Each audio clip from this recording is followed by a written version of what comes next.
Hello everyone, welcome back to my YouTube channel. तो guys, आज हम बात करने वाले हैं भारतीय राज्यवस्था जो कि है जैसलमेर इंडिया पे बैंकिंग बैच। और आज हम जानेंगे संविधान की प्रस्तावना और इसमें निहित शब्दों के अर्थ क्या है।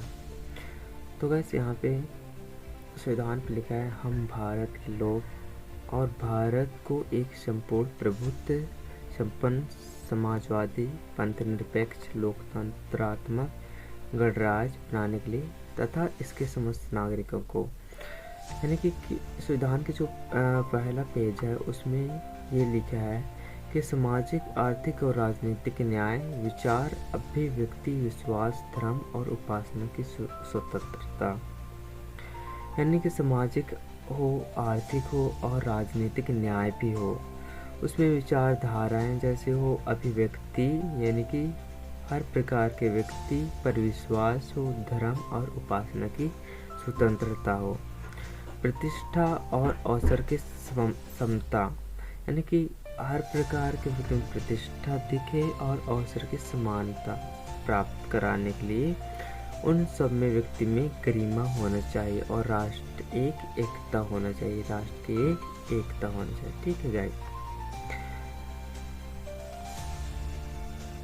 तथा वही बात करें, अखंडता सुनिश्चित करने वाले बंधुत्व बढ़ाने के लिए दृढ़ संकल्प होकर अपनी इस संविधान सभा में आज दिनांक 26 नवंबर 1949 ईस्वी को एतत् द्वारा इस संविधान का अंगीकृत अधिनियम आत्मसमर्पित करते हैं।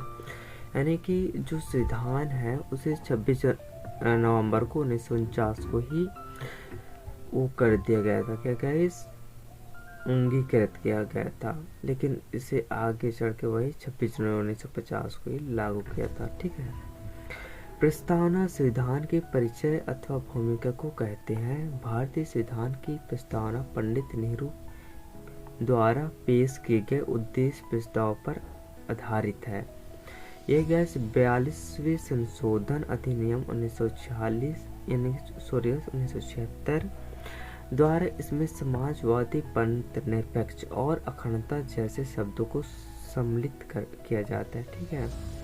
प्रस्तावना में उल्लेखित मुख्य शब्दों के अर्थ हैं, जैसे गैस हम भारत के लोग।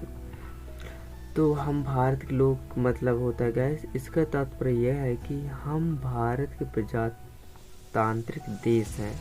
यानी भारत एक क्या है गैस, प्रजातांत्रिक देश है, जो कि गैस भारत के लोग ही सर्वोच्च संप्रभु है तथा यानी कि भारतीय जनता को जो अधिकार मिले हैं वही संविधान का एक आधार है। अर्थात दूसरे शब्दों में भारतीय संविधान भारतीय जनता को समर्पित करता है। अब आता है संप्रभुता क्या होता है। इसका शब्द आता है गाइस कि भारत न तो किसी अन्य देश पर निर्भर है और न ही किसी अन्य देश का डोमिनियन है। इसका ऊपर और कोई शक्ति नहीं है और ये अपने आंतरिक और बाहरी मामलों का नियंत्रण करने के लिए स्वतंत्र है। यानी कि हमारा भारत है न तो किसी पर निर्भर है न ही किसी मामलों में यह नियंत्रित करती है। ठीक है। चाहे कोई भी देश जैसी भी लड़ाई हो, किसी के पक्षपात में नहीं रहता। ठीक है। फिर आता है समाजवादी। समाजवादी शब्द का अर्थ यह है गाइस कि ऐसी संरचना जिसमें उत्पादन के मुख्य साधनों, पूंजी, जमीन, संपत्ति आदि पर सार्वजनिक स्वामित्व या नियंत्रण का साथ वितरण में समतुल्य समन्वय हो। यानी किसी प्रकार के समाजवादी में चाहे संपत्ति हो, पूंजी हो, जमीन हो, उसमें कोई भी विवरण हो तो कैसे नियंत्रित किया जाता है। फिर आता है पंथ निरपेक्ष। पंथ निरपेक्ष में का अर्थ होता है कि शब्द स्पष्ट रूप से संविधान में उल्लेख नहीं किया जाता है और यद्यपि इसमें कोई भी संदेह नहीं है तो भारत के जो संविधान निर्माता ऐसी राज्य की स्थापना करना चाहते थे, इसलिए संविधान के अनुच्छेद में 25 से 28 धार्मिक स्वतंत्रता का अधिकार जोड़े गए। ठीक है। भारतीय संविधान में पंथनिरपेक्ष की सभी अवधारणाएं विद्यमान और अर्थात हमारे देश के सभी धर्म सम्मान है और इन्हें सरकार का सम्मान समर्थन प्राप्त है। लोकतांत्रिक, जैसे कि संविधान की प्रस्तावना में लोकतांत्रिक शब्द का इस्तेमाल वृहद रूप से किया जाता है, जिसमें न केवल राजनीतिक लोकतंत्र बल्कि सामाजिक व आर्थिक लोकतंत्र को भी शामिल किया गया है। वैश्य मताधिकार, सामाजिक चुनाव, कानून की सर्वोच्च न्यायपालिका की सर्वोच्च, एक भेदभाव का अभाव भारतीय राज्य व्यवस्था के लोकतंत्र लक्षण के स्वरूप होते हैं। ठीक है, अब गाइस समझते हैं गणराज्य क्या कहलाता है। गणराज्य का आशय यह है गाइस कि यह शब्द का उपयोग इस विषय के लिए प्रकाश डालता है कि दो प्रकार की लोकतांत्रिक व्यवस्था, जिसमें वंशागत लोकतंत्र और लोकतांत्रिक गणतंत्र में से भारतीय संविधान के अंतर्गत जो लोकतांत्रिक गणराज्य को अपनाया गया है,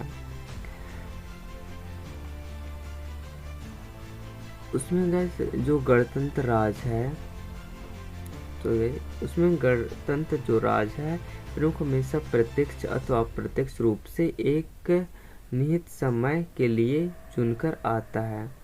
और गणतंत्र के अर्थ में दो और बातें शामिल किया गया है, जिसमें पहले यह है गाइस कि राजनीतिक संप्रभुता और किसी भी व्यक्ति जैसे राजक के हाथ में होने बजाय लोगों के हाथ में होती है। ठीक है, इसको बोलते हैं गणतंत्र। और दूसरी यह भी है गाइस कि विशेष अधिकार प्राप्त वर्ग की अनुपस्थित, इसलिए हर सार्वजनिक कार्यालय बगैर किसी भेदभाव के प्रत्येक नागरिकों के लिए खुला होगा। और स्वतंत्रता की बात करें तो ये स्वतंत्रता का तात्पर्य यह है कि नागरिक स्वतंत्रता से है और स्वतंत्रता के अधिकार का इस्तेमाल संविधान की लिखित सीमाओं के भीतर भी किया जा सकता है। व्यक्तियों के विकास के लिए ये अवसर प्रदान करता है। ठीक है, अब गाइस हम समझते हैं न्याय क्या होता है। न्याय का भारतीय संविधान में प्रस्तावना को ले किया है गाइस, जिसे तीन भिन्न रूपों में देखा जा सकता है। संविधान न्याय, राजनीतिक न्याय व आर्थिक न्याय। यानी कि सामाजिक न्याय में अभिप्रेय है कि मानव के बीच जाति वर्ण के आधार पर भेदभाव न माना जाए और प्रत्येक नागरिक को उत्पन्न समुचित अवसर सुलभ हो। आर्थिक न्याय का अर्थ है कि उत्पादन वितरण के साधनों में न्यायोचित वितरण हो और धन संपदा का केवल कुछ ही हाथों में केंद्रीकृत न हो जाए। ठीक है, ना हो जाए। राजनीतिक न्याय का अभिप्राय है कि राज्य के अंतर्गत समस्त नागरिकों को समान रूप से नागरिक और राजनीतिक अधिकार प्राप्त हो, चाहे वह राजनीतिक दफ्तरों में हो या प्रवेश के बाद हो। ठीक है, अपनी बात सरकार को पहुंचाने का अधिकार समाप्त करता है। समानता की बात करें तो गाइस ये भारतीय संविधान की प्रस्तावना हर नागरिक को स्थिति और अवसर की समता इन क्षमताओं पर प्रदान करती है, जिसका अभिप्राय है कि समाज के किसी भी प्रकार के वर्ग के विशेषाधिकार अनुपस्थित और बिना किसी भेदभाव के हर व्यक्ति को समान अवसर प्रदान करने की उपलब्ध कराती है। अब गाइस समझते हैं बंधुता क्या होता है। इसका शाब्दिक अर्थ है कि भाईचारे की भावना। प्रस्तावना के अनुसार बंधुता और दो बातों को सुनिश्चित करना होता है। पहला व्यक्तिगत सम्मान और दूसरा देश की एकता और अखंडता। और मौलिक कर्तव्य में भाईचारे में भावना जो प्रोत्साहित करने की बात कही गई है। ठीक है, इस बंधुता में तो गाइस संविधान की कुछ इस प्रकार से संरचनाएं थी जो कि पहले पेज में दिया गया और इसका अर्थ इस प्रकार से है। यदि गाइस आपको ये वीडियो आपको कुछ नया सीखने को मिला तो गाइस प्लीज़ इस चैनल को लाइक कीजिए और इस वीडियो के लिए तो एक लाइक तो बनता है गाइस। और यदि गाइस आप इस चैनल पर नए हैं तो गाइस प्लीज़ इस चैनल को सब्सक्राइब कीजिए। मिलते हैं गाइस नेक्स्ट वीडियो में, तब तक के लिए टेक केयर। Yeah.